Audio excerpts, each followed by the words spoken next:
So hello guys and welcome back. JEE mains 2025 3 April आप लोगों का शिफ्ट सेकंड का यहाँ पे मैं मार्क्स वर्सेस परसेंटाइल का एनालिसिस लेके आया हूँ, जहाँ पे आप लोगों को मैं बता दूँ अगर आप लोगों के 288 से आप लोगों के 296 तक मार्क्स आते हैं तो आप लोगों की 99 परसेंटाइल तक आराम से जा सकती है।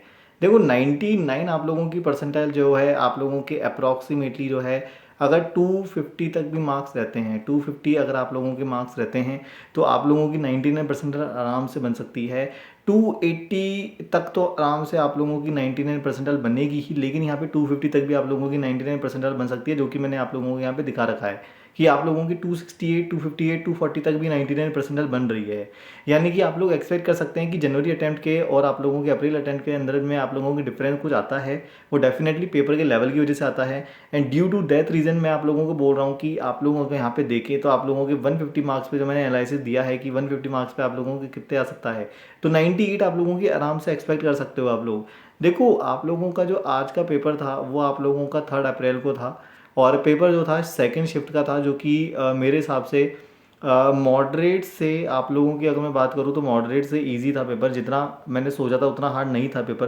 पेपर का लेवल जो था इजी था। फिजिक्स केमिस्ट्री एंड मैथमेटिक्स का जो अगर मैं बात कर लूँ तो आप लोगों के फिजिक्स केमिस्ट्री एंड मैथमेटिक्स में फिजिक्स जो थी पोर्शन में अच्छी खासी थी, उसके बाद मैथमेटिक्स थी और उसके बाद केमिस्ट्री थी। तो पीसीएम का जो ऑर्डर है वो यही है कि फर्स्ट में ये था, सेकंड में आप लोगों के था मैथ्स और थर्ड में था आप लोगों के केमिस्ट्री। तो इस ऑर्डर में आप लोगों का पेपर का लेवल आया था। एंड बहुत सारे स्टूडेंट को कुछ क्वेश्चन लगे थे कि दिक्कत दे रहे हैं, यानी कि इलेक्ट्रिसिटी का एक क्वेश्चन था जो कि गड़बड़ आया था शायद तक से दोबारा से।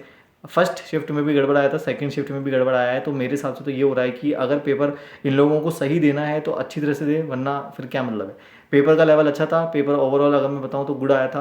पेपर में आप लोग देख सकते हो कि यहाँ पे कितने मार्क्स पे आप लोगों की कितनी परसेंटेज बन सकती है। जेई मेंस 2025 3 अप्रैल शिफ्ट सेकंड का आप लोगों के लिए यहाँ पे मैं एनालिसिस लेके आया हूँ, ताकि आप लोगों को पता चल सके आप लोगों के कितने मार्क्स पे कितनी परसेंटेज बन रही है। ऑल ऑफ द स्टूडेंट आप लोगों को मैं एक और चीज़ बता दूँ, आप लोगों के यहाँ पे अब जो है रैंक भी आने वाली है, तो आप लोगों के लिए marks versus percentile versus rank का भी एनालिसिस मैं लेके आऊँगा बहुत जल्दी। दैट फॉर आप लोगों को तैयार रहना है, बी रेडी फॉर दैट। आप लोगों को यहाँ पे अगर कुछ भी दिक्कत है तो आप लोग यहाँ पे चेकआउट कर सकते हैं। मैंने हर स्टूडेंट को ध्यान में रख के आप लोगों के लिए यहाँ पे एनालिसिस दिया है। जेई मेंस 2025 3 अप्रैल शिफ्ट सेकंड का आप लोगों के लिए यहाँ पे मैं एनालिसिस लेके आया हूँ, ताकि अगर किसी भी स्टूडेंट को कोई भी दिक्कत हो रही है तो वो यहाँ पे मेरे से आराम से पूछ के देख सकता है, आराम से कंफर्म कर सकता है, कोई दिक्कत की बात नहीं है। चलिए, मेरे को लगता है कि आप लोगों को मैंने पूरा एनालिसिस यहाँ पे दे दिया है कि क्या आप लोगों के यहाँ पे मार्क्स वर्सेस परसेंटाइल रहनी चाहिए। अगर कोई भी आप लोगों को दिक्कत आ रही है तो आप मेरे से चैट सेक्शन में पूछ सकते हो। तब तक के लिए good bye, see you soon, tata bye bye and all the best.